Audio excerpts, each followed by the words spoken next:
সেই মতে অচ্যুতক যিজনে পূজয় সমস্ত দেৱতা তাতে সন্তুষ্ট হয়।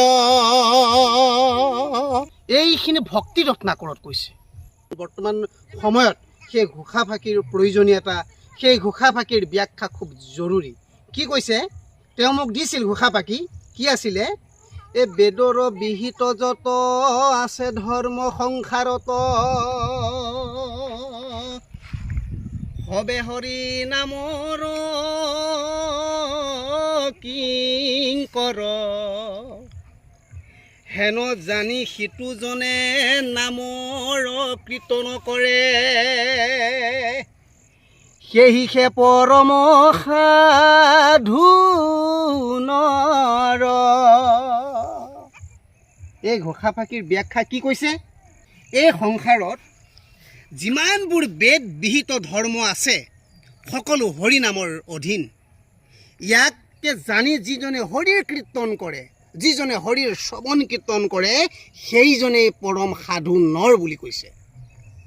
এই ঘোষা ফাঁকিয়ে বেদে বিধান কৰা ধৰ্ম কৰ্মানুষ্ঠানসমূহক হেয় কৰি নাম কীৰ্তনৰ মহিমা প্ৰকাশ কৰিছে। বাপসকল, হৰি নাম কীৰ্তন লোকধৰ্মৰূপে সৰ্বসাধাৰণৰ মাজত প্ৰচাৰ নোহোৱালৈকে ভাৰতীয় জনসাধাৰণৰ মাজত একমাত্ৰ বেদ ধৰ্মই অনুশীলন চলি আছিল।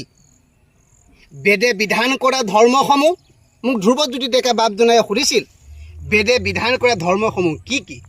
বেদে বিধান কৰা ধৰ্মসমূহ যেনে যাগ, যজ্ঞ, পূজা, হোম, শ্ৰাদ্ধ, পিণ্ড দান, দক্ষিণা, নিত্য নৈমিত্তিক কৰ্মসমূহ বেদে বান্ধি দিয়া অতি কঠোৰ নীতি নিয়ম বা বিধিৰ দ্বাৰাহে উপৰোক্ত বেদবিহিত কৰ্ম অনুষ্ঠানসমূহৰ অধিক সংখ্যক পূজা অৰ্চনাই দেৱতাসমূহক লক্ষ্য কৰি সৃষ্টি হৈছে।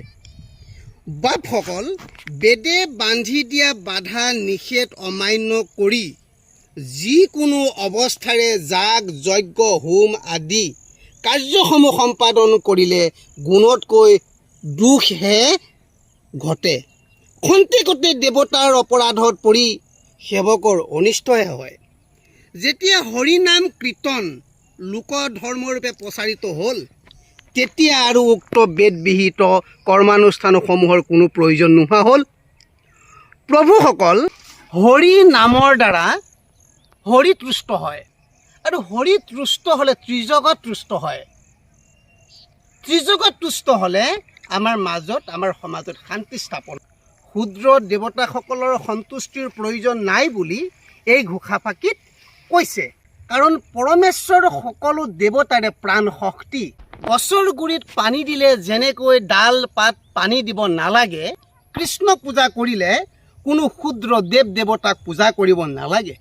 সেয়েহে ভাগৱত শাস্ত্ৰই সিদ্ধান্ত দিছে, বৃক্ষৰ মূলত যেনে দিলে আনি জল, হয় ত্ৰিপিটি ডাল পুষ্প পত্ৰ ফল, এৰা মূল এৰি জল যদি সিঞ্চে পত্ৰ ডালে, কদাচিতো ত্ৰিপিটিনো শিকে কুকালে,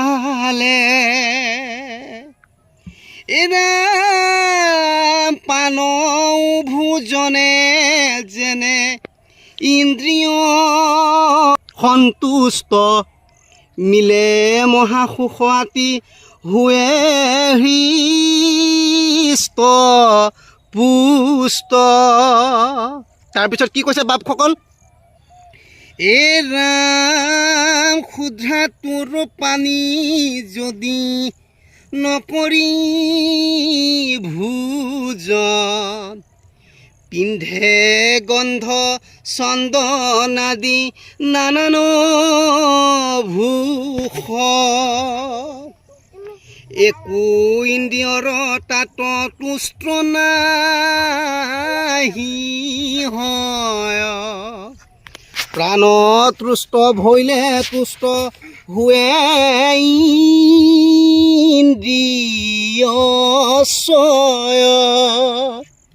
সেই মতে অচ্যুতক যিজনে পূজয় সমস্ত দেৱতা তাতে সন্তুষ্ট হয়। এইখিনি ভক্তি ৰত্নাকৰত কৈছে। তাৰপিছত কি কৈছে? এই ৰাম কৃষ্ণকে পূজিলে পূজা সমস্তৰে হয়, পৃথকে পূজিলে পূজা কেহুৱে নলয়। এই তত্ত্ব জানি সাধুসকলে হৰিনাম কীৰ্তনকে মুখ্য ধৰ্মৰূপে অনুসৰণ কৰে। বেদবিহিত ধৰ্মসমূহ হৰিনামৰ কিংকৰ বা দাসস্বৰূপ। বাপসকল হৰিনাম লওঁতাজনে বিনা আয়াসতে সকলো যাগ যজ্ঞ পূজা হোম দান নিত্য নৈমিত্তিক কৰ্ম আদিৰ পুণ্যফল লাভ কৰে। ৰত্নাৱলী গ্ৰন্থকৰ্তা মহাপুৰুষজনাই সিদ্ধান্ত দিছে কি বুলি? হৰিৰ ভকতি ধৰ্ম যিজনে আচৰে, নিত্য নৈমিত্তিক কৰ্ম কৰে কটুৱেৰে। ৰাম তথাপিতো ধৰ্ম নষ্ট নোহে সিজনৰ, নকৰিও পাৱে ফল সমস্ত ধৰ্মৰ। যিজনে হৰি নাম কীৰ্তন শ্ৰেষ্ঠ বুলি জানি সাধনা কৰে, শ্ৰেষ্ঠ বুলি জানি অনুশীলন কৰে, হৰি নাম কীৰ্তন শ্ৰেষ্ঠ বুলি জানি গায়, তেওঁৱেই হৈছে বা সেইজনে হৈছে কলি যুগৰ পৰম সাধু নৰ। এই ঘোষা ফাঁকিৰ ব্যাখ্যা মোৰ ফালৰ পৰা ইমানেই, কাৰণ বৈষ্ণৱ পণ্ডিত সকলে বা আচাৰ্য ইলাম দাস বাপিছৰ এই ঘোষা ফাঁকি ব্যাখ্যা এনেদৰেই কৰি গৈছে। আৰু যদি আজি মোৰ এই ঘোষা ফাঁকিৰ ব্যাখ্যা আপোনালোকে যদি উপযোগী বুলি ভাবে, প্লিজ মোৰ চেনেলটো শ্বেয়াৰ কৰক।